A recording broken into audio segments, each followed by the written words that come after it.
बंदी छोड़ सतगुरु रामपाल जी भगवान की जय हो। परमपिता परमात्मा, सारी सृष्टि के रचनहार, कुल मालिक, असंख्य ब्रह्मांडों के स्वामी, शब्द स्वरूपी राम, जगत गुरु, तीनों लोकों में प्रवेश करके सबका भरण पोषण करने वाले संत शिरोमणि सतगुरु रामपाल जी परमेश्वर जी के चरण कमल में हम सभी सत्सेवक भाई बहनों का कोटि कोटि दंडोत प्रणाम। आज परमपिता परमेश्वर जी के आशीर्वाद से 12 सितंबर 2022 को राजस्थान के अलवर जिले के मालाखेड़ा में 10 सितंबर है क्या? अच्छा, ठीक है 10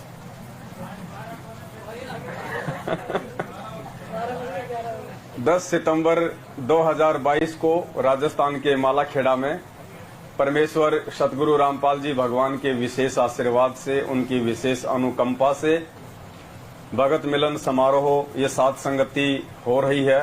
गुरुदेव की विशेष रजा, विशेष मेहर हम सभी भाई बहनों के ऊपर इसी प्रकार से बनी रहे। हम सभी आत्माओं की परमपिता परमेश्वर जी से एकमात्र यही कामना है। और आप सभी भाई बहनों को पता है, अभी 8 सितंबर 2022 को हमारे परम पूज्य गुरुदेव सतगुरु रामपाल जी भगवान का प्रकट दिवस था।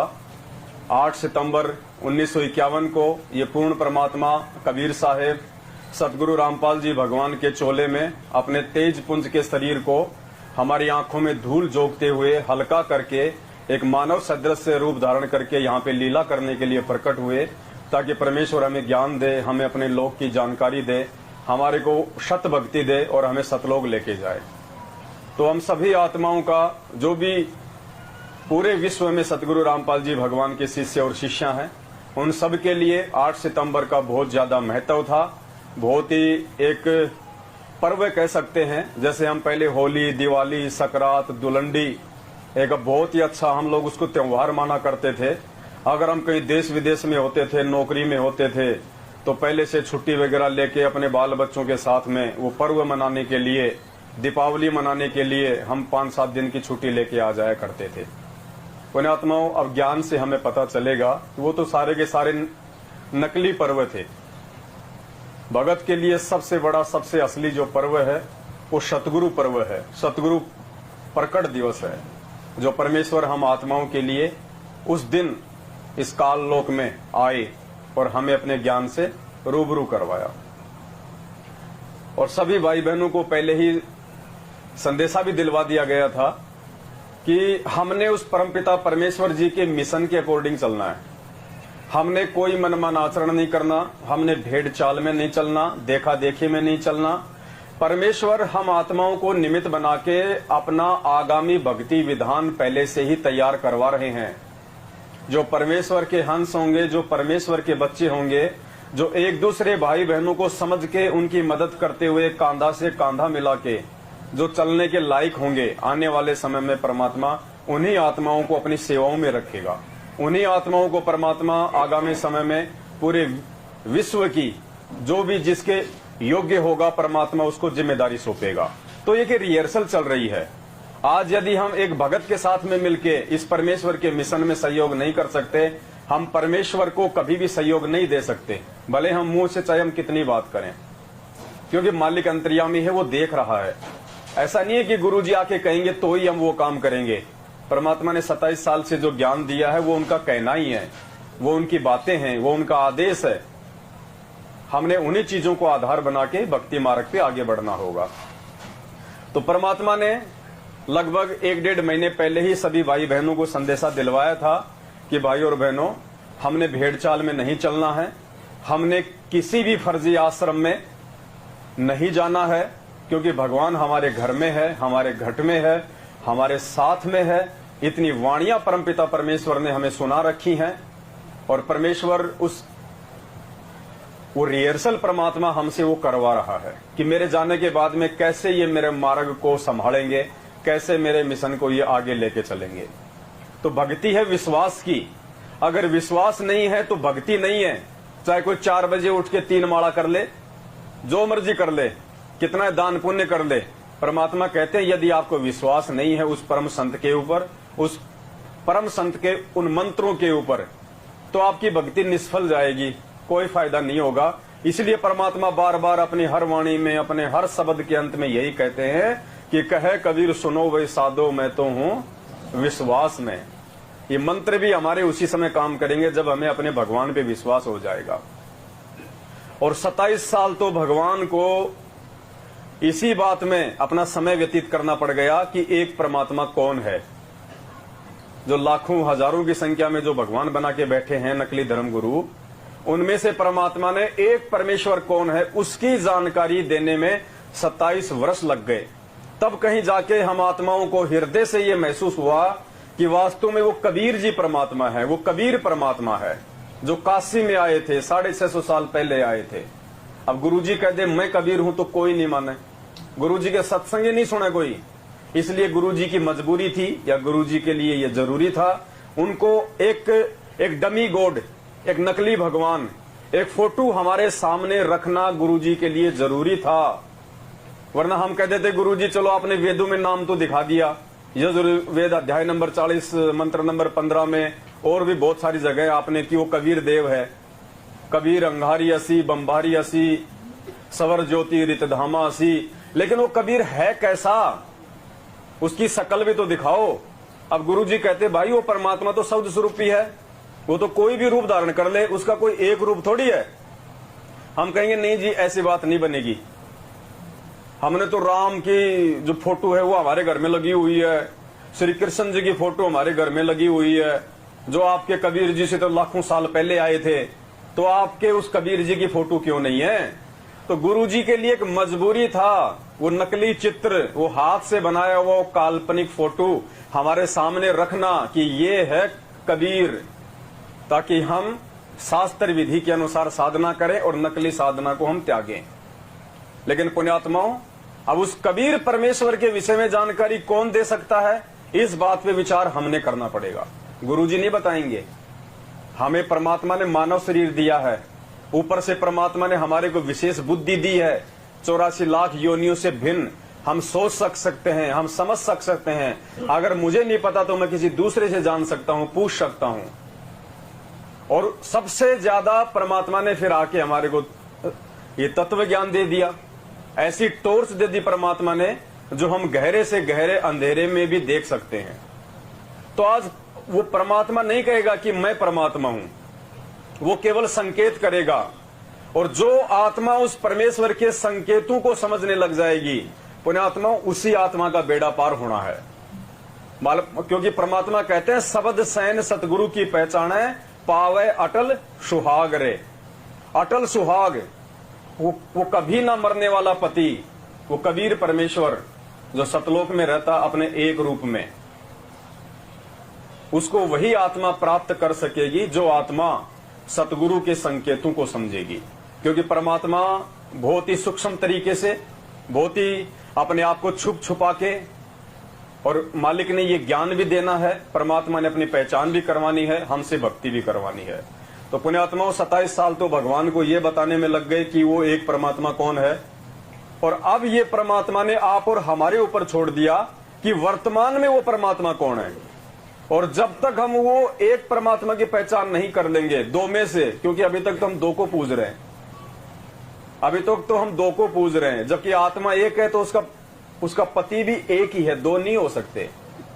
तो सबसे पहले तो परमात्मा ने सत्सेवकों के माध्यम से, साध संगतियों के माध्यम से, जो भाई बहन साध संगतियों से जुड़े हुए हैं, उन सब के घरों से ज्ञान आधार से 100 प्रमाण दे के आपको गुरुदेव के सत्संगों से वो प्रमाण दिए गए हैं, वो सत्संग दिखाए गए हैं कि देखो पूज्य गुरुदेव जी इस फोटो को खुद कह रहे हैं कि ये नकली फोटो है, काल्पनिक फोटो है, हाथ से बनाई गई फोटो है।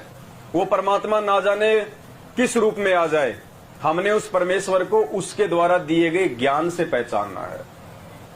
तो पुण्यात्माओं, सौभाग्य है उन आत्माओं का जिन आत्माओं ने उस नकली फोटो की पहचान करके और अपने अपने घर से और अपने अपने घट से, मान लीजिए आपने उस फोटो को अपने घर में रखना बंद कर दिया, और अगर आपकी आस्था यदि यहां से नहीं हटी तो समझिए वो फोटो आपके घर में ही है, आपसे दूर नहीं है। कभी भी काल आपको उस रूप में आके ठगेगा, क्योंकि परमात्मा से काल ने वचन मांग रखा है वो रूप बनाने का।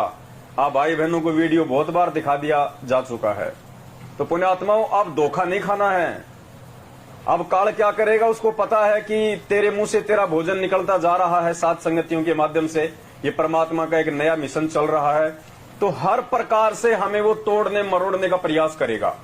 और काल जो है उसको कोई शर्म लिहाज नहीं है, अपना काम निकालने के लिए वो किसी भी घटिया से घटिया स्तर पे नीचे वो गिर सकता है। साम दाम दंड भेद या जो भी घटिया से घटिया नीति उसको अपनाना पड़े वो अपनाएगा। आप सबको पता है जब परमात्मा अपनी लीला पूरी करके 600 साल पहले मगहर से सशरीर अपने सतलोक को जा रहे थे, तो परमात्मा ने एक आम साधक का रूप बना रखा था। तो काल ने दुर्गा को आदेश दिया कि जा, एक साधक है वो अकेला जा रहा है, उसको रोक। तो आपको पता वो कितने घटिया स्तर पे नीचे गिरी थी, अर्ध नगन तक हो गई थी। बोला मैं तुझे अपनी रानी बना के, अपना राजा बना के रखूंगी, मैं तेरी रानी बन के रहूंगी। इस घटिया स्तर पे ये काल अपनी पत्नी को उतार देता एक एक आत्मा के लिए। तो सोचो पुण्यात्मा, आज तो झुंड का झुंड सतलोक जाने की तैयारी कर रहा है सात संगतियों के माध्यम से। वो क्या नहीं करेगा और वो कर रहा है, लेकिन उसकी पार नहीं बसाएगी जब तक हम मर्यादा में हैं, जब तक हम सतगुरुदेव जी की शरण में हैं और हम गुरु जी को भगवान मान के और प्यार प्रेम और एकता के साथ में एक दूसरे को अपना भाई बहन समझ के जब तक हम सात संगति से जुड़ के भक्ति करते रहेंगे, उसका दाव नहीं लगेगा, उसकी कोई भी चाल उसकी सक्सेस नहीं होगी। तो 8 सितंबर से पहले लगभग 1-1.5 महीने पहले ही परमपिता परमेश्वर जी के आशीर्वाद से सभी भाई बहनों को यह संदेशा भिजवा दिया गया था कि अब की बार 8 सितंबर को सभी भाई बहनों ने जो प्रकट दिवस है, पूज्य गुरुदेव जी को भोग लगाना है, सबने अपने अपने घर पे लगाना है। और परमेश्वर की मेहर हुई, सभी आत्माओं ने अपने अपने घर पे ही अपने बंदी छोड़ को प्रकट हुआ मान के शब्द रूप में, क्योंकि परमात्मा का वास्तविक रूप क्या है? शब्द। शब्द उसको कहते हैं जो चाहे जो भी रूप धारण कर ले उसको कहते हैं शब्द। तो आप सभी भाई बहनों ने अपने घर पे परमपिता परमेश्वर सतगुरु रामपाल जी भगवान को शब्द रूप में प्रकट मान के उनका जो प्रकट दिवस मनाया है। पुण्यात्माओं, आप यकीन कर लेना वो तो झुंड है, आप उनकी बात छोड़ दीजिएगा, क्योंकि हमने भीड़ को देख के नहीं चलना। 650 साल पहले भक्तों की भीड़ को देख के ही हमने अपने पैर पे कुल्हाड़ी मारी थी। इसलिए आज ये बिचली पीढ़ी है, बहुत सोच समझ के चलना है। सत के रास्ते पे कोई इक्का दुक्का ही आपको अपने पैर जमाया हुआ दिखाई देगा, बाकी भीड़ आपको खूब मिलेगी मूर्खों की। तो हमने ये नहीं देखना कि उनके आश्रमों में लाखों लोग गए, वहां पे जो भंडारे हुए, जो भी हुआ, नहीं। हमने ये देख के चलना कि हमारे भगवान ने हमारे को ज्ञान क्या दिया और हमने उस ज्ञान पे कैसे चलना है। भीड़ को देख के नहीं चलना, क्योंकि परमात्मा यहाँ पे भीड़ के लिए नहीं आता। मालिक क्या कहते हैं? गोता मारू सुर्ग में जा बैठूं पाताल, गरीब दास ढूंढता फिरूं अपने हीरे मोती। परमात्मा यहाँ पे कोडी के लिए नहीं आता, कबाड़ के लिए नहीं आता, लो लंगड़ के लिए नहीं आता, वो हीरे मोती लाल के लिए आता है, अपनी विशेष आत्माओं के लिए आता है, जो उनके संकेतों को समझती है, जो उनके मार्ग में प्यार प्रेम के साथ में आगे बढ़ना जानती हैं, जो संशय रहित होके। देखो क्या होता है, बहुत सारे भाई बहन क्या होते हैं, वो दो नाव की सवारी में होते हैं, वो दो नाव की सवारी में चलते हैं। अगर इधर बात बनी तो इधर कूद जाएंगे, इधर बात बनी तो हम इधर कूद जाएंगे। वो सबसे पहले मरेंगे इस मार्ग में, उनका कोई साथी नहीं होगा, क्योंकि वो संशय में है, वो निसंशय नहीं है। और परमात्मा कहते हैं शंका सूल बबूल है। इस भक्ति मार्ग में यदि आप निसंशय रहोगे, आप भक्ति नहीं कर पाओगे। भगत तो छोड़ो, आपको भगवान पे ही विश्वास नहीं हो पाएगा। तो सभी भाई बहनों ने अपने अपने घर पे ही परमात्मा को भोग लगाया, और दुर्भाग्य होगा उन आत्माओं का जिन्होंने अपने घर पे अपने परमात्मा को प्रकट हुआ ना मान के जिन्होंने भोग नहीं लगाया होगा, उनका दुर्भाग्य है। पुण्यात्माओं, देखो ये जो मार्ग है ना परमात्मा का, ये इस मार्ग को परमात्मा ने ज्ञान मार्ग का नाम दिया है। और ये पिछली पीढ़ी में इसलिए भगवान ने हमारे को पैदा किया है, जन्म दिया है, ऊपर से ये परमात्मा ने शास्त्र दिखा दिए, इतना ज्ञान दे दिया, इतना समझा दिया अपने विषय में। और आज भी यदि हम इस ज्ञान मार्ग पे ज्ञान को आधार बना के नहीं चलेंगे, 2 दिन में हम उधर हो जाएंगे, 2 दिन बाद हम इधर आ जाएंगे, हम भक्ति मार्ग पे नहीं टिक पाएंगे। आप ये ना सोचिए कि अभी देखिए ना, अभी आपकी आंखों के सामने है 8 सितंबर निकल गया ना, कितनी बड़ी अफवाह फैलाई थी इन सतलोक आश्रम मैनेजमेंट हरियाणा वालों ने कि 8 सितंबर को गुरुजी आ रहे हैं, 8 सितंबर को गुरुजी आ रहे हैं। फैलाई थी ना व्हाट्सएप पे और हर प्रकार से। क्यों? क्योंकि 8 सितंबर को इनको काल भगवान के आदेश से उन आत्माओं के कर्म फुड़वाने के लिए इन आश्रमों में ज्यादा से ज्यादा भीड़ इकट्ठी करनी थी। अब भगत समाज बेचारा भोला है पुण्यात्माओं, वो ये सोच के कि हो सकता है गुरु जी आएंगे तो मैनेजमेंट के पास ही आएंगे। हाँ देखो बहन जी, भगत तो अब नहीं जाएंगे। हाँ भगत तो जाएंगे भी नहीं।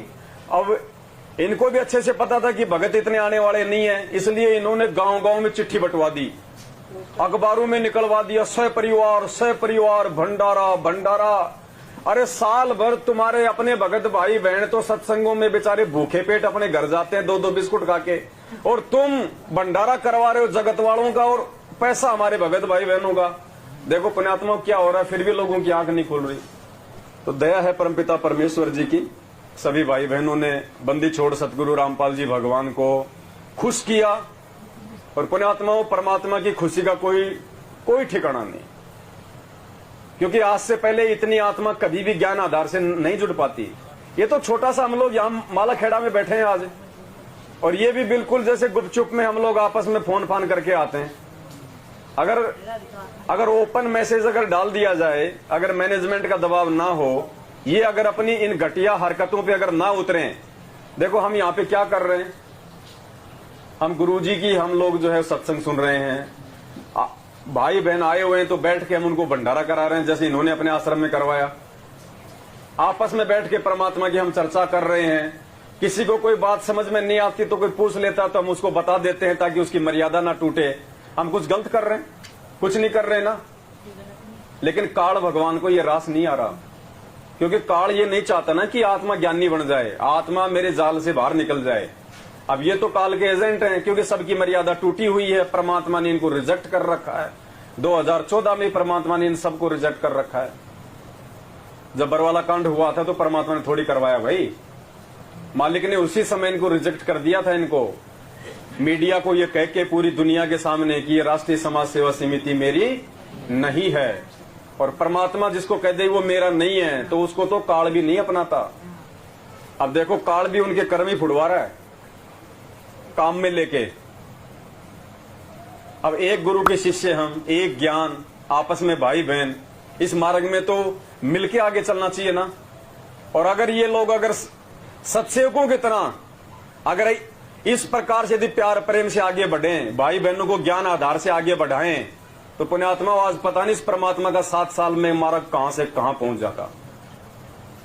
लेकिन इनको तो मर्यादाओं से मतलब नहीं है। इनको लगता कि संगत टूट रही है तो कह देंगे गुरुजी का आदेश आ गया, हर्बल वाली मेहंदी लगा लो। गुरुजी का आदेश आ गया, अगर आपके परिवार में ज्यादा दबाव दिया जा रहा है तो मांस पका दो। आपने वो पढ़े होंगे नियम इनके, वो लाल लाल सी पुस्तक बांटते हैं ना ये, उसके सबसे पीछे पीछे देखना गुरु, उसमें क्या लिखा हुआ है, समाज में विशेष स्थान प्राप्त करने के लिए गुरुजी की तरफ से नियमों में छूट। अब हमें समाज में स्थान प्राप्त करना है क्या? उसमें बताओ क्या क्या लिख रखा है। अगर आपके ससुराल में आपको अगर आन उपासना के लिए दबाव डालते हैं तो आप जी माता भी धोख सकती हो, भैरू जी भी धोख सकती हो, और बाद में ये सोच लो कि मैंने तो धोखा ही नहीं। आपका पति, आपका ससुर अगर आपको मीट बनाने के लिए दबाव डालता है तो आप मीट बना दो, और बना के ये सोचो कि मैंने तो बनाया ही नहीं। तो मैंने कहा फिर शाम को लेके दारू की बोतल 3 पैक लगा लो, कह दो मैंने तो पी ही नहीं। तो ये काल भगवान का षड्यंत्र है भाई बहनों। सौभाग्य आप लोगों का जो परमात्मा ने समय रहते हमारे को साथ संगति से जोड़ दिया। किसी की मर्यादा नहीं है, सबकी बैटरी चल रही है, सबकी, एक भी मर्यादा में नहीं है। जो व्यक्ति साथ संगति से दूर है और जो मैनेजमेंट की तरफ है, टोटल मर्यादा खंडित है, परमात्मा से दूर है। कब किसकी मौत आ जाए कोई भरोसा नहीं है, गारंटेड बात है। और जो व्यक्ति ना मैनेजमेंट की तरफ है ना साथ संगति की तरफ है, जो ये कह रहा है कि मैं तो अपने घर पे बैठ के भक्ति कर लूंगा, वो भी मर्यादाओं से दूर है। घर बैठ के भक्ति होगी, लेकिन अब नहीं। सतगुरुदेव जी के सतलोक जाने के बाद, जब तक सतगुरुदेव जी हैं, आपको एक ग्रुप के साथ में जुड़ के रहना पड़ेगा। घर बैठ के भक्ति नहीं कर सकते आप। तो 8 सितंबर को बहुत बड़ी मेहर मालिक की। देखो पुण्यात्माओं, ये बहुत गहरा एक खेल चल रहा है। ये जो लड़ाई वर्तमान में जो चल रही है ना, ये महाभारत से भी बड़ी महाभारत है। बस शुक्र ये मनाओ कि आप और हमारे ऊपर परमात्मा ने ज्ञान रूपी आशीर्वाद की दया बख्श रखी है। नहीं तो पुण्यात्माओं रोजाना जूत बजे हमारे और इनके रोज, क्योंकि हम भी पीछे नहीं हटने वाले। आने दो कौन आ रहा है, और वो भी नहीं हटेंगे पीछे, क्योंकि उनका तो धंधा बंद हो रहा है। तो वही बात है फिर, वो बिजली खान पठान और वीर सिंह बघेल आपस में दांत पहना के खड़े रहेंगे फिर आमने सामने। लेकिन अब हमने वो गलती नहीं करनी जो गलतियां हम पहले कर चुके हैं। 650 साल पहले जब परमात्मा मगर से गए तो दुखी होके गए थे हमारे से। परमात्मा ने कहा था कि बच्चों तुम मेरा मुंह काला मत करो, कम से कम जाते जाते तो मुझे सही तरीके से विदा कर दो। और मालिक को मालूम था कि मेरे जाने के बाद ये लड़ेंगे आपस में, क्योंकि ये मुझे मानुष मानते हैं, मुझे जीव मानते हैं, और मेरे शरीर के बंटवारे के लिए तो आपस में खड़े हैं लेके सेना दोनों, वीर सिंह बघेल और बिजली खान पठान। देखो पुण्यात्माओं, अब क्या बताऊं, कहां बताऊं, पॉइंटों में पॉइंट है। अब कहते हैं वीर सिंह को सार शब्द मिल गया था। परमात्मा सत्संग में बताते हैं ना कि वीर सिंह को सार शब्द मिल गया था। कब? जब वो ब्राह्मणी वहां पे जगन्नाथ गई थी, वो धोती लेके आई थी, हैं? फिर उन्होंने सैनिकों ने बताया कि जी ऐसे ऐसे जगन्नाथ ने आकाशवाणी की, वो जगन्नाथ तो वहां बैठा हुआ है, सारी सृष्टि का रचनहार वो कबीर, तू नालायक यहां पे आ गई, उसने मंगाई थी तूने उसको क्यों नहीं दी, मैं भी नहीं लूंगा। तो ब्राह्मणी वहीं से रोती रोती रोती रोती आई। तो वीर सिंह ने देखा कि भाई जरूर इसके साथ में कोई घटना घट गई और अब मेरे को गुरुजी सारनाम नहीं देंगे। सैनिकों से पूछा तो सैनिकों ने कहा कि महाराज कोई घटना नहीं घटी, ऐसी ऐसी बात हुई वहां। तो बोले वो जगन्नाथ तो वहां बैठा हुआ काशी में। तो वीर सिंह के भी कान खड़े हो गए। तो वीर सिंह ने कहा कि परमात्मा आप ही हो? बोले भाई मैं ही हूं। बोले तुम सबको धोखा लग रहा है। बोले तुम सबको धोखा लग रहा है। और बोला वीर सिंह जब तक तू मुझे परमात्मा के रूप में स्वीकार नहीं करता तो ये सारनाम की जो तूने रट लगा रखी है ना, ये तेरा काम नहीं करता। तो जब वीर सिंह ने कहा कि परमात्मा दास से तो गलती हो गई, तब वीर सिंह को जिसको सतनाम प्राप्त था पुण्यात्मा वापस उसको प्रथम नाम दिया परमात्मा ने। मालिक कहते हैं गुरु और गोविंद को दो ही कर जानी, उसके घट में काल समानी। जब तक हम गुरुजी को और भगवान को दो मान के चलेंगे, गुरुजी कहते हैं तब तक उस आत्मा के घट में काल समाया हुआ है। ये जितने भी गए हैं इन फर्जी आश्रमों में, 9 आश्रमों में, मैनेजमेंट वालों के पीछे, सबके घर में और घट में काल है। गुरु गोविंद दो नहीं भाई, जो दो समझेगा वो दोजक में जाएगी, वो नरक में जाएगा। आप शुक्र मनाओ कि परमात्मा ने मेहर कर दी आपके ऊपर। कब आपका घर में क्या अमंगल हो जाए कोई भरोसा नहीं था। और पुण्यात्मा अगर मर्यादा में रहे, साथ संगति से अगर हम जुड़े रहे और एकमात्र सतगुरु रामपाल जी भगवान को पूर्ण परमात्मा कबीर साहिब मान के अपने घर में और घट में विराजमान रखेंगे, आपकी उंगली का नाखून भी नहीं उतर सकता। गारंटी है इस बात की। वरना भक्ति और भगवान की आवश्यकता नहीं है फिर यहाँ पे। जब उसकी सच्ची साधना करने वाले और गुरु को भगवान मानने वालों के भी अगर घरों में अमंगल होगा, फिर धरती पे भगवान नहीं है। अगर कुछ अमंगल होगा तो निश्चित तौर पे हमारी कमी होगी वहां पे, परमात्मा की कमी नहीं होगी। छप्पर फाड़ मेहर कर रखी है परमात्मा ने। सतगुरु रामपाल जी भगवान की जय। तो गुरुदेव ने कहा कि फिर उस वीर सिंह को सार नाम दिया गया, सार शब्द दिया गया। लेकिन पुण्यात्माओं परमात्मा ने उस समय भी उसको सार नाम नहीं दिया, सार शब्द नहीं दिया। ये हमने समझना पड़ेगा, क्योंकि ये तीसरा मंत्र लेने का अधिकारी वही आत्मा होती है जो आत्मा गुरु और परमात्मा दोनों को एक मान लेती है।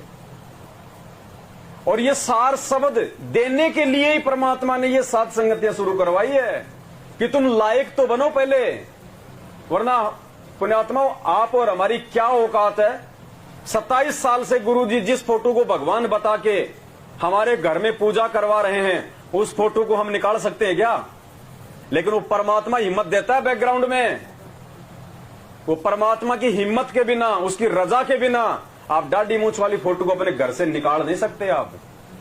इसलिए परमात्मा ने पिछली पीढ़ी ये ज्ञान मार्ग चुना है कि शब्द सैन सतगुरु की पहचान वो पावे अटल सुहाग रे। सार शब्द के लायक तो परमात्मा आप और हमारे को इस समय बना रहा है। अब पुण्यात्माओं, जब मगर से परमात्मा लीला करके सह शरीर को जा रहे थे तो दोनों आमने सामने खड़े थे ना, वीर सिंह और बिजली खान पठान। और किसके लिए खड़े थे? शरीर बांटने के लिए। अब बताओ, जो अपने गुरुजी को शरीर में मान रहा है उसको परमात्मा कैसे सार शब्द दे देगा? केवल उसको खुश करने के लिए। जैसे आज ये मैनेजमेंट वालों को जो सार नाम दिया हुआ है ना, नकली फर्जी, केवल इनको खुश करने के लिए। बाकी सार नाम तो अभी तक परमात्मा ने एक आत्मा के अलावा किसी को नहीं दिया है। स्वयं अपने मुंह बोले गुरुदेव आदरणीय राम देवानंद जी महाराज जी के अलावा परमात्मा ने किसी भी आत्मा को सार नाम दे के पार नहीं किया, क्योंकि और कोई सार नाम के लायक हुआ ही नहीं। अब देखना, जब परमात्मा आएंगे ना, और आने के बाद में फिर देखना कैसे लाइन लगाएंगे परमात्मा सार नाम की, क्योंकि योग्य हो जाएंगे हम। अरे जो व्यक्ति अपने बाप की गैर मौजूदगी में, अपने बाप की जो गैर हाजिरी में जो ज्ञान को आधार बना के उसके मार्ग के ऊपर चलना सीख लेगा, पुण्यात्मा, वो परमात्मा का असली हंस होगा, असली सार नाम का अधिकारी होगा। क्योंकि परमात्मा हमें आदेशों का गुलाम नहीं बनाना चाहते, परमात्मा हमें ज्ञान का गुलाम बनाना चाहते हैं। अगर हम उनके आदेशों के गुलाम बने रहे तो जब तक गुरुजी रहेंगे तब तक ही हम उनके आदेश मानेंगे, और जैसे ही गुरुजी चले जाएंगे हम अपनी मनमानियां शुरू कर देंगे। जैसे कि मैनेजमेंट आश्रम में गुरुजी के आदेशों का गुलाम था, आज जैसे ही गुरुजी 7 साल हो गई लगभग हमसे दूर हुए, इन्होंने वो सारे उल्टे कुक्रम कर और करवा डाले जो कुक्रम छुड़वाने के लिए परमात्मा 27 साल से सतलोक से आके यहाँ पे दिन रात एक कर रहा था। बताओ, कभी राजनीति करवाई गुरुजी ने? हम कभी सोच भी नहीं सकते थे कि ये मैनेजमेंट भक्तों से राजनीति करवाएगा, कभी बीजेपी तो कभी कांग्रेस को वोट डलवाएगा। सोच सकते थे कभी?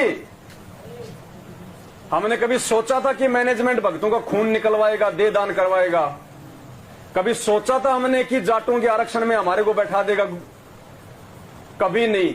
सारे उल्टे कर्म इन्होंने करवाए, और परमात्मा ने फिर धीरे धीरे अपने बच्चों की छटनी करनी शुरू करी और ज्ञान आधारी आत्माओं को एक मंच पे लाके खड़ा कर दिया। अपने आत्माओं, ये ना सोचना कि हम तो साथ संगति से जुड़ गए। हर साथ संगति में जहां भी आसपास होती है, जहां तक मेरी कोशिश होती है, मैं जाता हूं, गुरु जी को वहां जाके भोग लगाते हैं, पूरी रात वहां पे चर्चा सुनते हैं। मेरे घर पे भी मैं गुरु जी को सुबह शाम दोनों टाइम हलवा राम का भोग लगा रहा हूं, पवन दास भगत जी के वीडियो भी देख रहा हूं। कितना ही कुछ कर लेना, अगर मर्यादा नहीं है और यदि संशय आपके अंदर से नहीं गया भक्ति और भगवान को लेके, आपकी सेवा और भक्ति सब निष्फल है।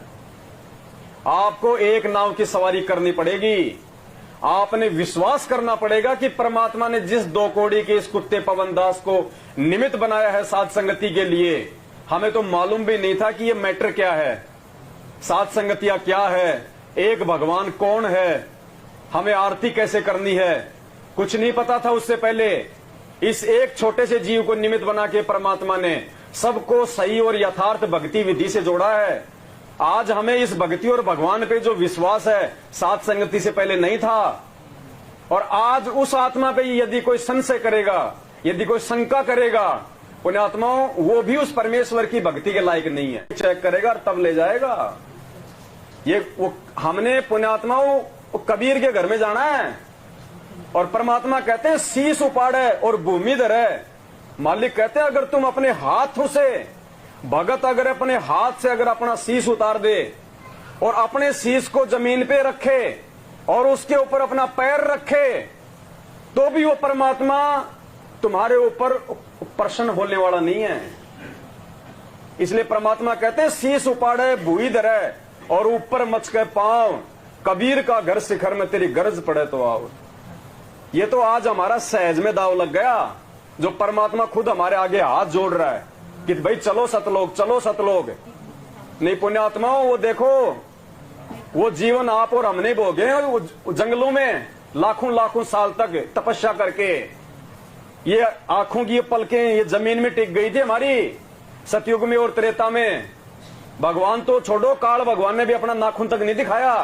आज ये 6.5 फुट का भगवान हमारे सामने आके खड़ा हो रहा है और फिर भी हम इससे दूरी बना रहे हैं, हम इसका जन्मदिन ही बना रहे हैं।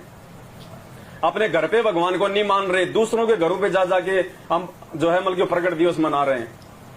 अरे विश्वास कहां हुआ फिर हमें? फिर मेरे घर पे कौन है? बाकी दिन फिर मैं क्यों आरती कर रहा हूं? ये मौका था। मालिक कहते नुक्ते ऊपर रीजेगा रे, करोड़ कर्म जल जा तुम्हारे। जिन जिन आत्माओं ने अपने घर पे अपने गुरुदेव भगवान को साक्षी मान के, दास ने क्या कहा था कि आपके घर में अगर सारे अनुपदेशी हैं तो भी आपने अपने घर पे ही मालिक को भोग लगाना है। भले आपको 2 गालियां खानी पड़े, भले आपको मार खानी पड़े, अपने घर पे ही गुरुजी को भोग लगाना आपने। क्या पता परमात्मा उस दिन उन आत्माओं को भी चेंज कर दे। संघर्ष नहीं करेंगे तो भगवान साथ नहीं देगा। ऐसे तो फिर आप भागते रहो अपने घर वालों से, अपने रिश्तेदारों से, ऐसे बात नहीं बनेगी। संघर्ष करेंगे तो आत्मा तो वो भी परमात्मा की है ना, हमारे आड़ोसी पाड़ोसी, हमारे परिवार वाले जो उपदेशी हैं, वो कब तक हमारा विरोध करेंगे? हमने उनसे डरना भी नहीं, हमने उनसे लड़ना भी नहीं, और अपनी जो क्रिया है हमने वो भी करनी है। एक दिन उनको शर्मिंदा होना पड़ेगा, एक दिन उनको मानना पड़ेगा उनको, लेकिन हम लोग पहले हाथ ऊपर खड़े कर देते हैं, तो ऐसा नहीं चलता। तो ये बहुत बड़ा सौभाग्य है पुण्यात्माओं, और काल की पूरी कोशिश रहेगी किसी भी तरह से मन में मनमुटाव पैदा करके, राग द्वेष की भावना अपने अंदर पैदा करके साध संगति से दूर करने की। और दास पिछले 3 साल से भोगता आ रहा है कि साध संगति से हटे तो परमात्मा से हटे, क्योंकि लास्ट एंड फाइनल मार्ग है ये। साध संगति के अलावा अब कोई तीसरा और कोई नया कोई ग्रुप नहीं आने वाला यहाँ पे। फिर परमात्मा ये ग्रुप ही चेंज करवाता रहेगा और कोई नहीं आने वाला। सौभाग्य है अगर मैनेजमेंट से कोई निकल के आएगा तो उसका तो सौभाग्य है, यहां से अगर कोई बाहर जाएगा तो उसका महादुर्भाग्य है। उसका परमात्मा समानी करने वाला फिर उसको इस जन्म में, तो बाकी मालिक की मौज फिर वो आत्मा जाने अपनी। तो पुण्यात्माओं, हम सब ने उस परमेश्वर के ज्ञान आधार पर चलते हुए 8 सितंबर को अपने घर घर पे बंदी छोड़ को भोग लगाया। इससे बड़ा कोई सौभाग्य नहीं हो सकता। परमात्मा ने हमें एक कथा सुनाई थी ना, तोते की। शिकारी आएगा, दाना डालेगा, हम दाना खाएंगे नहीं तो जाल में नहीं फंसेंगे। वो क्यों सुनाई थी परमात्मा ने? हमारा टाइम पास करने के लिए थोड़ी सुनाई थी।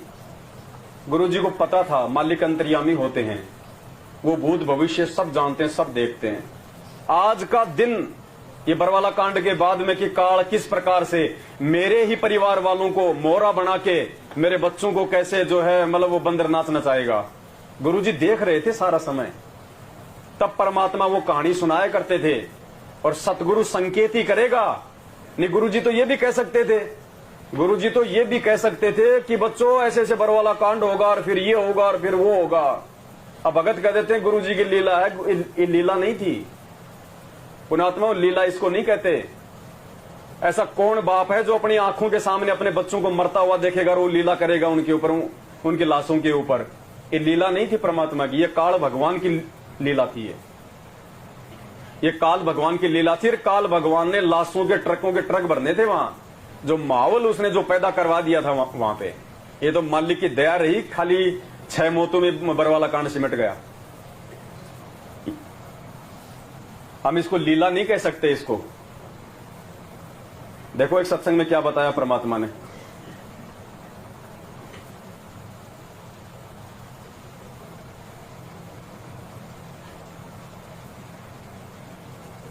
ध्यान से सुनना सत्संग। रामचंद्र जी के विषय में कह रहे हैं परमात्मा। लोग कहते हैं जैसे जब गुरु जी लोगों को जब समझाया करते थे तो लोग कहते थे नहीं जी वो तो रामचंद्र जी की लीला थी। वो तो जंगल में रोना, पेड़ों से बांत गाल के रोना, हाय मेरी सीते, हाय मेरी सीते, हैं? राम रावण युद्ध हो गया, इतने लोग मारे गए। जब गुरु जी समझाते थे कि भाई राम रावण युद्ध कोई सीमाओं का युद्ध थोड़ी था, कोई धर्म युद्ध थोड़ी था। भगवान रामचंद्र जी की सीता को राम ले गया था। अब भगवान थे तो अपने स्तर पे ले आते। लाखों लोग मरवाने की क्या जरूरत थी, करोड़ों लोग मरवाने की क्या आवश्यकता थी? तो लोग कहते नहीं जी वो तो उनकी लीला थी। तो गुरुजी ने क्या समझाया? पत्थर हल्के हुए थे। रामायण में हम सुनते थे कि भगवान राम ने पत्थर स्वयं रखने चाहे थे, वो डूब गए थे। नहीं थे। नल नील ने भी कोशिश करी, वो पत्थर नहीं थे। फिर कहते हैं कि हनुमान ने राम का नाम लिख दिया था जहां ते तिर गए। ये कोई बात हुई? हनुमान पहले वही नहीं था क्या? भगवान राम ने उसके हाथ जोड़ने की क्या आवश्यकता थी? अगर हनुमान जी के पास इतनी शक्ति थी तो समुद्र के आगे उन्हें प्रार्थना क्या क्यों करनी पड़ेगी? ऐसा नहीं था। जिनको ज्ञान नहीं था उन्हें अपना घुमोड़ दिया, इधर उधर से घुमा फिरा के उनको सेट कर लिया। कबीर साहब ने आके और मुनिंद्र उस निरंजन की दिए हुए वचन को पूरा करने के लिए और साहब की रामचंद्र जी की साहब स्वीकार की थी, मदद की थी। अब एक बार क्या होता है, जब सीता जी को रावण उठा ले गया और भगवान राम खूब तंग पा दिए, उन्होंने ये मालूम नहीं हुआ कि वो कहां गई हुई है। अब यहाँ पर क्या कहते हैं, भोले आदमी नौके वो तो लीला कर रहे थे। अरे भले पुरुष, वो लीला का समय था। औरत ने उठा ले गए और उसकी इज्जत का नाश होने वाला। क्या कह रहे गुरुजी कि भोले आदमी यूं कह रहे थे कि वो तो उनकी लीला थी। तो गुरुजी क्या कह रहे? भोले आदमी वो कोई लीला का समय था? औरत को तो रावण उठा ले गया, दर दर बेचारा जंगल में भटक रहा था, तुम कहते हो लीला कर रहा था। ध्यान से सुनना एक बार। अरे भले पुरुष, वो लीला का समय था, वो कहां गई हुई है। अब यहाँ पर क्या कहते हैं, भोले आदमी नौके वो तो लीला कर रहे थे। अरे भले पुरुष, वो लीला का समय था। औरत ने उठा ले गए और उसकी इज्जत का नाश होने वाला। अगर भगवान ने गिरा था तो उसी समय और भेज करके हनुमान जी को, क्योंकि वो उतर सकता था, कूद सकता था। तो पुण्यात्माओं, यहाँ परमात्मा कह रहे हैं क्या वो लीला का समय था? भगवान की बेइज्जती होने जा रही थी, माता को रावण उठा ले गया था, वो लीला थी वो। तो इसी प्रकार पुण्यात्माओं, ये बरवाला कांड जो कहते हैं कि गुरु जी की लीला थी, देश दुनिया में तो गुरु जी की बेइज्जती हो रही थी मीडिया के माध्यम से। पूरी दुनिया वहां पे तमाशा देख रही थी, गुरु जी को गुंडा भुंडा और कमांडो वाला बाबा कह रही थी। वो लीला थी, वो बरवाला कांड वो लीला थी क्या? पुण्यात्माओं, ये काल भगवान की लीला थी। ये शुक्र मनाओ कि परमात्मा ने 6 मौतों में टाल दिया। नहीं, वहां पे ट्रकों के ट्रक, वहां पे लाशों के गिरने थे। जो माहौल सतलोक आश्रम मैनेजमेंट हरियाणा ने मर्यादा तोड़ने के चलते काल की प्रेरणा से जो पैदा कर दिया था, और आज क्या हो रहा है? बरवाला में तो 6 मरे थे। ये बरवाला कांड के बाद आज 7 साल से मर्यादा तोड़ के कोई 6000 मर गए होंगे। 6000। उन सभी मौतों का जिम्मेदार देखना ये काल भगवान इस महेंद्र भगोड़े के सिर पे ठोक देगा, उसके सिर पे ठोकेगा ये। तो परमेश्वर ने हमें जो कथा जो सुनाई थी ना, वो तोते वाली, उस समय तो एक भी तोता नहीं समझ पाया, एक भी। सारे के सारे तोते देखा देखी में जाल में फंस गए। पुण्यात्माओं, आज भी काल ने वही चाल चली, वही चाल चली, और गुरुजी ने भी समझाने में कोई कसर नहीं छोड़ी। लेकिन आज परमात्मा के दया से इस बिचली पीढ़ी में हजारों तोते बच गए, हजारों तोते नहीं, वो सारे तोते वहां पे वो क्या रटना लगा रहे थे? शिकारी आएगा, पारदी आएगा, दाने डालेगा, जाल बिछाएगा, दाने खाएंगे नहीं तो हम फंसेंगे नहीं। और वहीं जा जाके गुरुजी भगवान, हमारे गुरुजी भगवान, हमारे गुरुजी रामकृष्ण से बड़े, हमारे गुरुजी खुद कबीर साहब, हमारे गुरुजी परमात्मा, और उसी गुरुजी का जन्मदिन।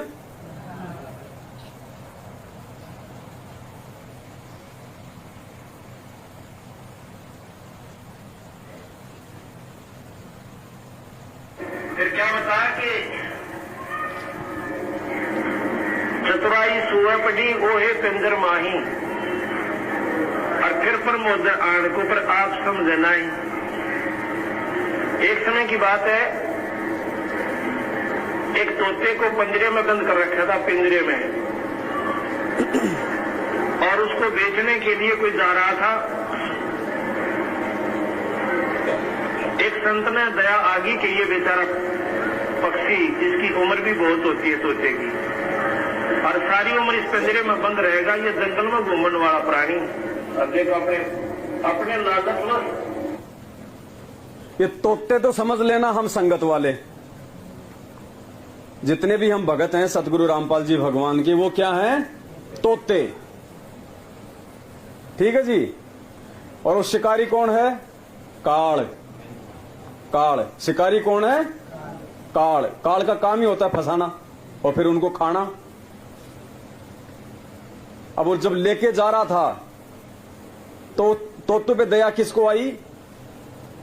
एक भले आदमी को। वो भला आदमी समझ लेना सतगुरु रामपाल जी भगवान। और जिस एक तोते को जो उन्होंने जो समझाया, वो तोता समझ लेना सतलोक आश्रम मैनेजमेंट हरियाणा। अब फिर आपकी कहानी समझ में आएगी। 2 दाने घेरे होंगे इस पारदी ने और उनको खाने के लिए जाल में फंस गया लोभ में और सारी उम्र का दुख मोल ले लिया। उसने दया आई कि इसको छुड़वा देता हूं, मोल ले लेता हूं पिंजरे को और छोड़ दूंगा और इसको पढ़ा दूंगा कि सभी तोतों को बता देना, सभी सुओं को जाके समझा देना कि ऐसा कोई पारदी आवे, दाना डाले, उसको खाना नहीं।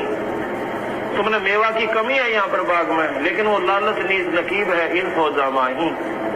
भारत की वो लालच नीच है ना, मेरा किस डबो दे इस इंसान है। करोड़पति मन माना 10 रुपया बजात दे दे, ऐसा कसूता काम है इसका मन का।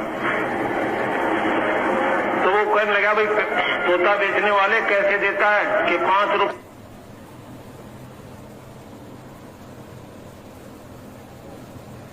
रुपए में पिंजरा और तोता दोनों, अगले 5 रुपए हर दे दे। जाकर उस तोते से पूछा रहा, भले पुरुष भले भगत तुम क्यों कर फंसा इस कैद में? कहने लगा जी भले भगत बोला गुरुजी ने, मतलब मालिक ने संकेत भी किया नालायकों में, मैं तुम्हारे को आधार बना के मैं ये कथा सुना रहा हूं, तुम्हारे लिए सुना रहा हूं। आगे चल के तुम्हारे सामने परिस्थितियां आएंगी, ये परिस्थितियां तुम्हारे सामने आएंगी, तुमने उस समय कैसे अपना बचाव करना है। जी मेरी बुद्धि भ्रष्ट होगी। आछी मेवा खाता था, जंगल में घूमा करता था, मनमाने फलों को चाक चाक कर खाता था और इन्होंने एक ऐसा दाना डाला, उसको खान के लालच में मैं जाल में फंस गया। कहने लगा मैं तुझे छोड़ दूं तो आगे गलती नहीं करेगा? अगर नहीं करूं जी कभी भी मैनेजमेंट नहीं करूंगा। और एक काम और करना, सभी को जाके समझा देना, संगत को भी समझा पारदी आवेगा, जाल बिछावेगा और दाना डालेगा और तुम खाओगे नहीं तो फंसोगे नहीं। अब ठीक सर, उसको खूब रटा दिया। जब तोता बढ़िया सुनाने लग गया ना बार बार इसको बोल बोल के, उस दिन उसको छोड़ दिया। वो फुर्र देसी उड़ के और बाग में आ गया। सभी पक्षी कहने लगे तू कैसे आ गया भाई बच के? कि ऐसे ऐसे गुरुदेव की मेहर हुई, उन्होंने मुझे एक मंत्र भी बताया है। किसकी मेहर हुई? गुरुदेव की मेहर हुई और उन्होंने मुझे एक मंत्र भी बताया है। और आगे नहीं फंसू मैं और तुम भी चौकस रहना। सबको वो 2 हाथ उठा दिया कि पारदी आएगा, जाल बिछाएगा, दाना डालेगा। हम दाना नहीं खाएंगे तो जाल में नहीं फंसेंगे। सारे तोते बैठ कर सामने आरती करें, को 100 बार दरवा दे उनको और फिर वो दिन में भी मंडे आरती करें, मतलब सोशल मीडिया पे खूब प्रचार करें, पोस्टर बना बना के हमारे गुरुजी कबीर जी के अवतार, हमारे गुरुजी कबीर जी, हमारे गुरुजी भगवान, हमारे गुरुजी कैंसर ठीक कर दें, हमारे गुरुजी एड्स को ठीक कर दें, हमारे गुरुजी के शरण में आ जाओ, हमारे गुरुजी भूत भगा दें। मतलब गुरुजी को भगवान, और फिर देखना बाद में क्या होता है। मंडेरे पारदी आएगा, दाना डालेगा, जाल बिछाएगा, हम नहीं खाएंगे तो जाल में नहीं फंसेंगे। एक दिन एक शिकारी जाता है तोते पकड़ने के लिए। जब उसने काना में आवाज पड़ी कि ये तोते तो आज सारे यूं कह रहे हैं कि पारदी आवेगा, जाल बिछावेगा और हम दाना नहीं खाओगे तो हम नहीं फंसेंगे। उन्हें सोचा ये तो किसी ने पढ़ा दिए भाई। अब जब काल भगवान ने देखा कि यार ये आत्माएं तो भाई बहुत ज्यादा जो है ज्ञानवान हो गई हैं और ये मुझे लगता है अब तेरे जाल में फंसने वाली नहीं है, तू तो भूखा मरेगा। इनको तो किसी ने कोई तगड़ा पढ़ा दिया, अब ये उल्टे कर्म नहीं करेंगे, ये राजनीति नहीं करेंगे, आरक्षणबाजी नहीं करेंगे, हैं? अब ये कोई भी उल्टे काम नहीं करेंगे और तेरे जाल से बाहर ये निकल गए अब ये। फिर भी काल ने सोचा कि एक आधा तो मूर्ख होता ही है, क्या पता आया हूं तो जाड़ तो डाल ही लूं। उसको क्या पता सारे मूर्ख बने बैठे हैं। आज तो 20-15 किलोमीटर पैदल चल के आया और या तो मेरी निष्फल गई यात्रा, एक भी ना फंसे। फिर मैं सोचा चल आया है ना, जाल तो बिछा, ये ना तो कोई और पक्षी फंसेगा, खाली चके जाऊंगा। उसने जाल बिछा दिया दाने डालकर। अब सबसे पहले जो मेरे जैसा जो घना बोलिया करता चौधरी पाक रहा था, उनका प्रधान हो रहा था मैनेजमेंट महेंद्र भगोड़ा, ये कोऑर्डिनेटर जो ये चौधरी पाक रहे थे ना, ये प्रधान सबसे पहले यही चापलूसी करते हैं उनकी, और पीछे पीछे फिर वो संगत। वो गाता यही शब्द, पारदी आवेगा, जाल बिछावेगा, दाना। ये इन आश्रमों में जब गए ना तो ये क्या गाते जा रहे पता है? वेदों में प्रमाण है, कबीर देव भगवान है, बंदी छोड़ सतगुरु रामपाल जी महाराज की। और जा कहा रहे हैं उस परमात्मा को जीव साबित करने के लिए, उसका जन्मदिन मनाने के लिए। जबकि गरीबदास जी 250 साल पहले बोल गए थे आज की स्थिति को देख के कि ये गधे रोएंगे मरेंगे, कि गुरु मानुष कर जानते वो नर कहिए अंध, ओए दुखी संसार में आगे काल के खाना डालेगा, हम खाएंगे नहीं तो फंसेंगे। क्यों? सबसे पहले वो ही गा, और इसी शब्द को गाता हुआ उसकी देखा देखी वो पीछे क्यों रहे थे, वो उसके गेल वो पहुंच गए। सारे के सारे साथी सब कह रहे हैं कि पारदी आएगा, दाना डालेगा, जाल बिछाएगा, हम खाएंगे नहीं तो फंसेंगे। शिकारी ने सोचा तो बॉडी बूझ रट रट रहे हैं, इनका पल्ला कुछ नहीं। उन्हें डोरी खींची, सारे जाल कम है और गेर का कंधे पर चाल पड़ा। अब उसके अंदर पड़े पड़े भी यही शब्द गा रहे हैं वो, पारदी आवेगा, जाल बिछावेगा, दाना डाले। ये अकाल मौत मरते हैं, फिर इनका एक्सीडेंट होता है, और फिर भी क्या कहते हैं? गया सतलोक, गया सतलोक, गया सतलोक। फिर भी हार नहीं मानने वाले। डालेगा, हम खाएंगे नहीं तो हम फंसेंगे नहीं। मूर्खान कोई पूछने वाला हो कि कैद में फंसे पड़े और गीत वो गाने लग रहे। इसलिए कहते हैं कि चतुराई सुआ पढ़ी और ओ भी पिंजर माही, औरों को प्रबोधता पर आप समझे नहीं। तो इस प्रकार जैसे कथा थी एक समय। अब ये तो आपके समझ में आ गया होगा कि परमात्मा ने अगर मेहर अगर की है इस पिछली पीढ़ी में, तो भाई और बहनों आप और हमारे ऊपर की है, सात संगतियों से जोड़ के। हम भी उसी गुरु के भगत हैं, हमारे को भी गुरु जी ने वही ज्ञान दिया। फिर आज सच्चाई बहन जी थोड़ा शांति से, तो आज संगत में दो भाग क्यों, दो ग्रुप क्यों? ज्ञान एक, मंत्र एक, हमारा गुरु एक, हमारा मार्ग एक, हमारी आरती एक, फिर दो ग्रुप क्यों? एक तो गलत है ना। अभी कौन सा गलत है कौन सा सही है इसका निर्णय कौन करेगा? ज्ञान। 27 साल से जो किए गए सत्संग वो निर्णय करेंगे। कई मूर्ख कह देते मुंह उठा के, भगत जी ना तो तुम कर सकते ना हम कर सकते, ये तो गुरु जी करेंगे जब आएंगे तब। अरे फिर वो 27 साल से सत्संग के आचार डालने के लिए दिए क्या? फिर वो सत्संग क्या करेंगे? फिर आज भी जब गुरु जी ने करना है तो फिर सत्संग क्या करेंगे? अब आगे देखना पुण्यात्माओं, वो ट्रेन में वो पंडित जी जाता है, राम लक्ष्मण की वो कथा बोलता है, वो सुना था ना आपने? देखना हर काम में इनका उल्टा चरित्र। इन्होंने कल एक तीसरी FIR और करवा दी मेरे ऊपर बरवाड़ा से। ये कथा आपको समझाएगी। अब आज के अखबार में भी आई है।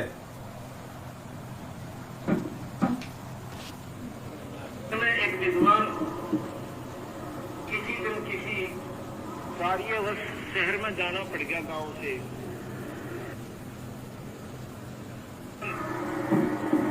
किसी दिन किसी कार्यवश शहर में जाना पड़ गया गांव से, और 2 किलोमीटर स्टेशन पड़ता था, 2-3 मील पे। सुबह जल्दी उठ के नहा धो के अपने साथी को लेकर और रेल पकड़ने के लिए गाड़ी में बैठने के लिए स्टेशन पर आ जाता है। ऐसे समय पर पहुंचे कि गाड़ी की टिकट ही ले पाए थे, गाड़ी आ गई। गाड़ी में चढ़ के गाड़ी का डिब्बा खचाखच भरा हुआ था। तो उसने कहा, जब गाड़ी चल पड़ी, जो बैठे हुए यात्री थे उनसे कहा कि जरा मुझे बैठने का जगह दे दो। वो कहने लगे, क्यों भाई बीमार है तू? अगर नहीं तो फिर खड़ा रह। तो और भी तो खड़े हैं, तू भी खड़ा रहे। अब ऐसी बात नहीं है, मैं रोजाना पाठ करता हूँ रामायण का। आज मुझे जल्दी आना पड़ गया, इस करके मैं पाठ नहीं करने पाया। मैं चाहता हूँ कि यहाँ बैठकर 2 मिनट पाठ कर लो। एक 20 मिनट का पाठ है, कृपा कर दो। अगले भाई फिर तो बैठ जा, हम भी सुनेंगे। आओ जी महात्मा जी बैठो। वो महापुरुष बैठ जाते हैं, उनके नीचे श्रद्धा से चादर बिछा दी एक भक्त ने। क्यों, श्रद्धालु लोग बहुत होते हैं। तो बैठ जाता है मेरे जैसा वो, और बैठ के फिर कथा सुनाता है।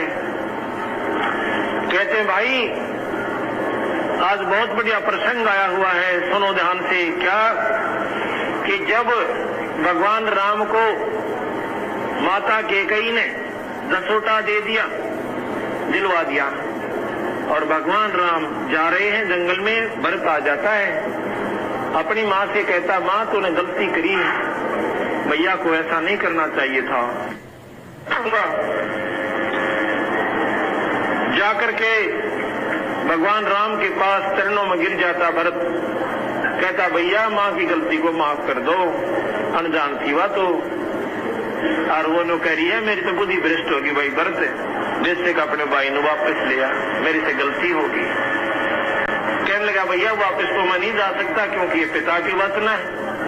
ठीक है, मुझे मालूम है माँ का खोट नहीं है, ये मेरे कर्मों का दंड है वीरा, इसमें किसी का दोष नहीं है। और मैं वापस नहीं जाऊं भरत, एक बार कहे चाहे 100 बार कहे। तो कहने लगा, कृपा कर दो, अपनी खड़ाऊं दे दो, खड़ाऊं ले जा, इनको राजगद्दी पर रख के इनका हुक्म मान के, और मैं राज किया करूंगा। जब वापस आ जाओगे आपका राज सौंप दूंगा। तो ऐसे भरत ने आकर के ऐसा ही राज किया। और भैया जब वापस आ गए ना, भगवान राम आते ही राज दे दिया। भाई हो तो ऐसा हो, ऐसा कह के उसने अपनी कथा समापन कर दी। सभी ने कहा, वाह जी वाह, वाह जी महात्मा जी, आपने तो कमाल कर दिया महापुरुष हो भाई, क्या बात कही, कथा क्या, तो आनंद आ गया। एक भक्त ने प्रार्थना की कि महापुरुष हो, आज हमारे घर चलो, यही रास्ते में आता है, वहीं उतर लो। कहने लगा, नहीं आज नहीं जा सकता। ना जी चलो, आज तो जरूर चलना पड़ेगा। नहीं आज नहीं जाऊंगा मैं, आज मुझे जरूरी काम है। संतों को क्या जरूरी होता है भगवान से ज्यादा? तो बोला, तुझे नहीं मालूम। उसका साथी जो था उसके साथ वो कहने लगा, मैं बताऊं ये क्यों नहीं जा रहा? गांधी बताओ। इसने अपने भाई पर मुकदमा कर रखा है, अपने भैया पर इसने स्वयं सगे भाई पर मुकदमा कर रखा है। वो भी क्या पे? एक कुरडी के खड्डे पे, जो सारा 20 गज जगह कोना, और मैं इसका गवाह हूं। अब कबीर साहब कहते हैं, इस कथा के करने वाले निकम्मे आदमी से पूछे, दुनिया ने तो बंडावे और अपने ऊपर असर नहीं। उधर से कह भाई होता है ऐसा जिसने राज भी वापस दे दिया और स्वयं भाई पर मुकदमा कर रखा। इनके लिए बंदी छोड़ कहते हैं कि व्यास कथा कहें और भीतर वेद नहीं, ये व्यास जी द्वारा लिखी गई कथाओं को कहते हैं, पढ़ते और भाई अंदर जान नहीं देते, उस पर अमल करते नहीं, तो स्वयं भी नरक में और औरों पर असर हो क्या उसका। यहाँ कहा कि रास पराई राखता खाया घर का खेत, भाई औरों को प्रमोद जाकर मुंडा पड़ गया रेत। तारा मंडल बैठकर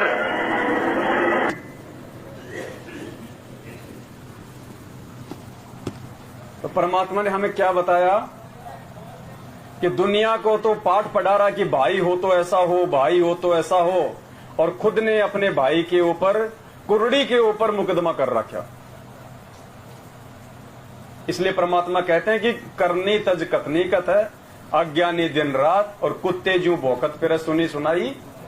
अब एक तरफ तो ये मैनेजमेंट वाले पूरी दुनिया में डंके की चोट पे कहते हैं कि संत रामपाल जी महाराज जी के भगत आपस में लड़ते नहीं, झगड़ते नहीं, जो प्यार प्रेम जो विश्वास उनके अंदर है किसी और में नहीं। उनकी कोई गलत निगाह नहीं, कोई दृष्टि नहीं, कोई लड़ाई झगड़ा नहीं, कोई मारपीट नहीं, कोई मुकदमेबाजी नहीं। और दूसरी तरफ नालायक अपने ही छोटे भाई इस पवन दास के ऊपर मुकदमे कर रहे हैं, मुकदमे पे मुकदमे कर रहे हैं झूठे। अरे कोई आधार तो बताओ, कोई चोरी कर दी, कोई डकैती कर दी, कोई जारी कर दी, कोई मर्डर कर दिया, एक तो बताओ। तीन थानेदारों के फोन आए, मैंने आपको रिकॉर्डिंग भी सुनाई थी एक की। तो मैंने कहा साहब कोई सबूत तो दो। बोले आपने संत रामपाल जी के नाम से बोले पैसे लिए हैं, वो किससे लिए हैं? एक आधा तो बताओ। कोई नाम नहीं बताया, कोई गांव नहीं बताया, कुछ नहीं बताया। आज के अखबार में फिर उन्होंने उनको दे दा के उनको पैसे एक और एफआईआर करवा दी, और आज उसका नाम आ गया नीचे चांद राठी, उनका मीडिया प्रभारी, जो हिसार की रैली में कह रहा था कि हम यहाँ पे कांग्रेस के हाथ को मजबूत करने आए हैं। जो होटल में नंगा बैठा वो गधे पे बैठा था, वो फोटो देखी होगी ना आपने, वो है वो चांद राठी, इनका मीडिया प्रभारी। तो आज अखबार में आई है, आज पता चला कि कौन था वो महापुरुष। देखो थोड़ा एक कैमरा नजदीक करना भाई, दिखाना जरा भाई बहनों को।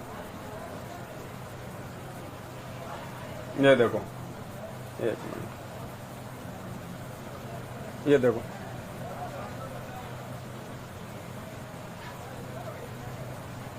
अब दास आपको ये पढ़ा के बताएगा।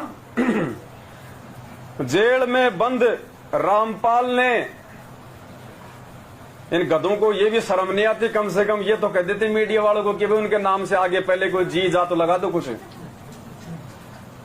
क्योंकि इनकी जो ज्ञान वाली आंखें ना फूक चुकी हैं, ये अंधे हैं बिल्कुल। केवल इनको अपना धंधा दिखाई देता है, इनको केवल माया दिखाई देती है, अंधे हो चुके हैं बिल्कुल ये। जेल में बंद रामपाल ने राजस्थान के व्यक्ति पर लगाया उसके नाम पर रुपए ऐंठने का आरोप। बरवाड़ा जेल में बंद सतलोक आश्रम बरवाड़ा के संचालक रामपाल ने राजस्थान के एक व्यक्ति पर उसके नाम से लोगों से पैसे ऐंठने व अन्य कई आरोप लगाए हैं। बरवाला थाने में दी शिकायत के आधार पर पुलिस ने राजस्थान के जिला जयपुर के श्यामनगर राजावास निवासी पवन कुमार यादव के खिलाफ केस दर्ज कराया है। एड्रेस भी मेरा 4 साल पुराना दे दिया, उसके बाद तो मैंने कोई 4 मकान चेंज कर लिए। रामपाल की तरफ से दी गई शिकायत में कहा गया है कि उसके आश्रम से संबंधित सभी कार्य उसके द्वारा नियुक्त की गई कमेटी देख रही है। जयपुर का पवन कुमार यादव उसके नाम से जनता को गुमराह करके रुपए ऐंठ रहा है, इससे उसको कोई सरोकार नहीं है। रामपाल के अनुसार लगभग 8 साल से ही पवन को गुरुद्रोही घोषित कर रखा है। आरोप है कि इस व्यक्ति ने 7 अगस्त व 14 अगस्त को एक समाचार पत्र में विज्ञापन निकलवाया जिसकी उसे कोई जानकारी नहीं है। पवन ने रामपाल के नाम पर इस फोटो का इस्तेमाल करके लोगों से रुपए लूटा है और इस विज्ञापन में भक्तों से आश्रम में न जाने का भी आह्वान किया गया है। महेंद्र तो ये इनके और परिवार के बारे में भी अनाप शनाप बोला। आरोप यह भी है कि पवन रामपाल संस्था को नुकसान पहुंचाना चाहता है। मेन तो इनका सबसे बड़ा जो दर्द है वो ये है कि इनकी जो संस्था है इसको चोट पहुंच रही है। आरोप यह भी है कि पवन रामपाल संस्था को नुकसान पहुंचाना चाहता है और प्रदेश में अराजकता का माहौल बनाना चाहता है। रामपाल के वकील चांद राठी के माध्यम से शिकायत दी है। अब बताओ, ये दुनिया को तो प्यार प्रेम का ये संदेशा दे रहे हैं और यहाँ पे अपने ही छोटे भाई के ऊपर मुकदमे ठोक रहे हैं। पता नहीं ये खाली कटिंग भेजी है किसी भाई ने, अमर उजाला में आई होगी। तो पुण्यात्माओं ये हो रहा है, करनी तज कथनी कथ है, अज्ञानी दिन रात कुत्ते जो भोगत फिर सुनी सुनाई